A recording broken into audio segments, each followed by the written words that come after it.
Back here on Sports On, we get into a little bit of analysis. Jonathan Hutton with us on the Electric Power Company Sunday Sports Central. Keys to the game as the Titans lost and fell out of control of first place in the AFC South Sunday against the Texans. Time for Keys to the Game, sponsored by your Middle Tennessee Hyundai dealers.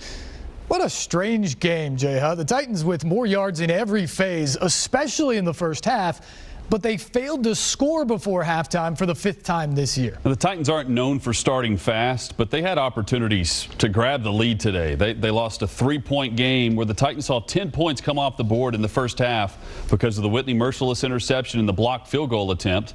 The Titans could have been up 3-0 or 7-0, and ultimately it was a tie game in the fourth quarter, anyone's ball game.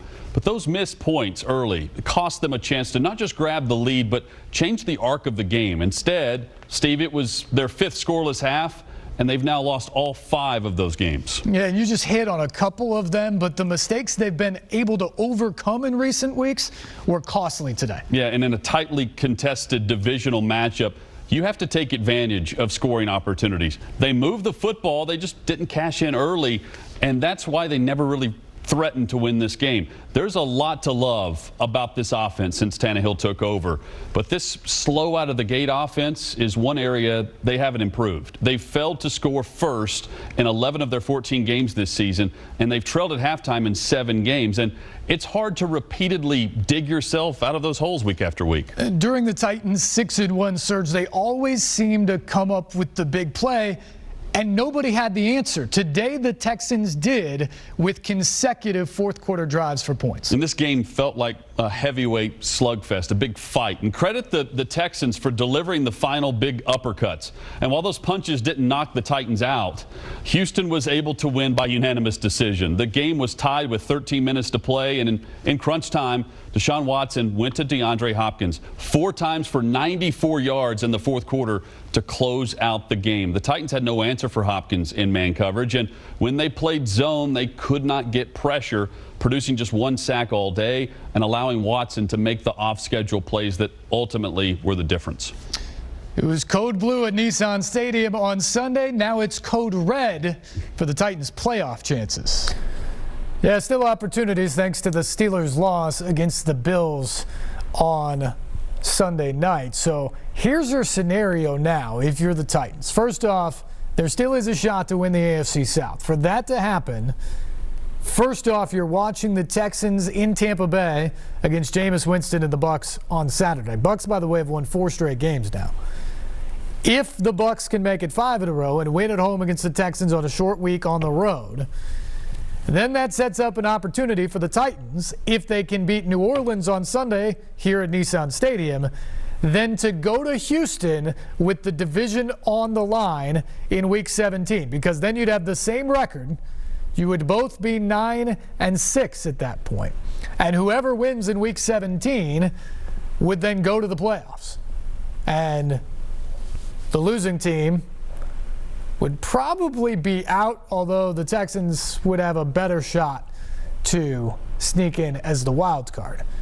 The wild card's the easier path for the Titans because that involves a couple things to happen this weekend just to set up the scenario for Week 17. Regardless of what happens this weekend, the Titans will have an opportunity to make the playoffs as the wild card in Week 17. All that would take would be a Titans win in Houston over the Texans, and then a Steelers loss in either of their final 2 games. So that would be this weekend at the Jets, probably not going to happen, or the final weekend against the Ravens, who maybe still have things to play for in that game. So if you get a loss from the Steelers in either game and the Titans win in Week 17, the Titans then get in because they would have, you'd go to the tiebreak as the same record. They'd have the same record within the AFC after the Titans win over the Texans and the Steelers lost to an AFC team, whoever it would be. And so then you go to strength of victory, of which the Titans are considerably in front of Pittsburgh. And so that's how the Titans get in for the wild card from that perspective. There is one other scenario, and that would be if the Titans beat the Saints this weekend, lose to the Texans, they can get in, but only if Pittsburgh loses both of those games. Not likely, maybe not out of the realm of possibility with Devlin Hodges, the Duck, at quarterback, but probably not likely. So if you're the Titans, you got to go out there and win. You got to go out there, try to take care of business as much as possible, and hope you get a little help, ideally from Tampa Bay this weekend and from somebody on Pittsburgh's schedule, but certainly from one or the other to give yourself a real shot in Week 17. All right, let's go to the post-game report. JB on a slow start and a disappointing afternoon at Nissan Stadium on Sunday. After a disastrous first half against the Texans, when just about everything that could go wrong did, the Titans fought back, erasing a 14-0 halftime deficit with back-to-back touchdowns, sandwiched around a Jayon Brown end zone interception, and the stage appeared to be set for another magical comeback win. We never doubted ourselves. We thought we were in it to the very end, to the clock hit 0. Even though we were down 14 points, nobody in this locker room, put their heads down. Our confidence never wavered, so we had all the faith in the world that we was going to come back and make it a ball game. But after keeping Deshaun Watson and DeAndre Hopkins quiet for most of the first half, the Texans' dynamic duo exploded on the ensuing drive.